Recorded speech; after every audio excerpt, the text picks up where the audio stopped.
Hi అండి. Egg rice చేస్తున్నాను. ఎలా చేస్తానో చూపిస్తాను, చూడండి ఫ్రెండ్స్. ఓకేనా? ఇదిగోండి, బాండ్ పెట్టుకొని కొంచెం ఆయిల్ పోసుకొని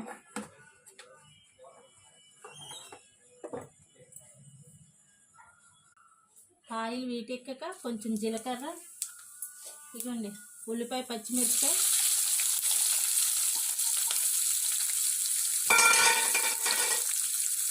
కొంచెం కరివేపాకు, ఇదిగోండి ఆనియన్స్ ఇలా బాగా ఏగిపోయాక బాగా ఏగనిచ్చాను. బాగా ఏగిపోయింది ఆనియన్స్. ఇదిగోండి ఇప్పుడు ఎగ్ కొట్టేసి ఇందులో వేసేయడమే. గుడ్లు కొట్టేసి వేసాక నేనైతే 2 గుడ్లు వేసాను. బాబు నంచికి సరిపోయింది కదా, కొంచెం రైసే కదా.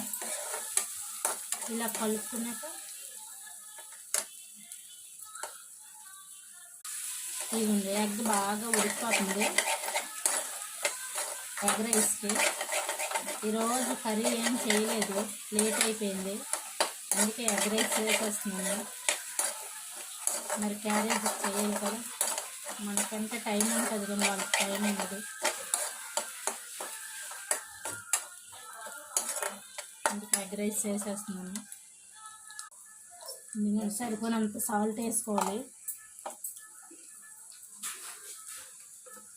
కొంచెం కారం పొడి, పసుపు వేయలేదు నేను. కొంచెం కారం పొడి వేసుకొని ఇందులో కలిపేసుకోవాలి. కొంచెం చికెన్ మసాలా పొడి, ఎగ్ రైస్లోకి బాగుంటుందండి, చాలా టేస్ట్గా ఉంటుంది ఎగ్ రైస్లోకి. కొంచెం వేసుకున్నాను, ఎక్కువ వేయకూడదు కదా పిల్లలకి, అందుకనే కొంచెం వేసుకున్నాను. ఎంత బాగా వచ్చింది, ఉక్కురులాగా వచ్చింది. ఇందులో రైస్ వేసి కలిపడమే, పిల్లలకి లంచ్ బాక్స్కి బాగుంటుంది. వ్యాగింగ్ కూడా ఇదిగోండి రైస్ కూడా వేసేయడమే, కొంచెం రైసే కదా వేసేయడమే.